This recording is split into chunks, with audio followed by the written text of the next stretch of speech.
Officers are already out there keeping a close eye on where you're headed this Memorial Day weekend or just this Friday, regardless. So we're going to take a closer look at what you can do to stay safe and keep from getting pulled over. Jordan Burgess is live off I-71 in Norwood with some of the best advice from officers. Jordan.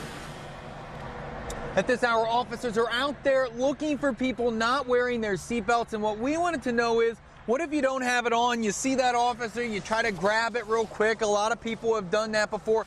Does that work? Well, I asked the Blue Ash Traffic Safety Enforcement Officer that on our ride along, and it's kind of interesting what he said. He said, you're not fooling any officers when you do that, and they can still give you a ticket, but sometimes they'll give you a break because in the end, at least you're now wearing a seatbelt, and that's the goal of the Click It or Ticket campaign. So why the major focus on seatbelts this weekend? Well, numbers we looked up show that about half of traffic deaths last year in Ohio, Indiana, and Kentucky, the victim wasn't wearing a seatbelt. And another number that shows seatbelts can make you safer, about 75% of people thrown from a vehicle in a crash are killed. Now, we wanted to know if the campaign helps get people to buckle up.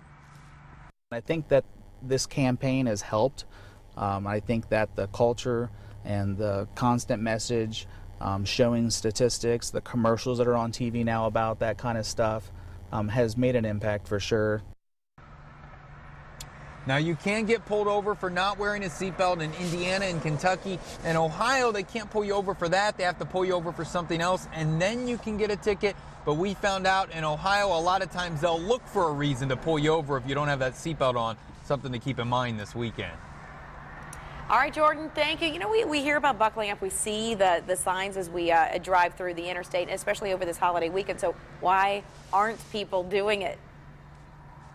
Well, I asked the officer that. He said some people just won't do it. Some people wrongly believe they're safer without a seatbelt on, but he said a lot of people, he thinks, honestly, just forget. It's not a habit for them, and they just get in the car and drive off and forget about it. He said that's why it seems like younger people buckle up more because they've grown up with those constant reminders. Makes perfect sense. All right, Jordan, thank you.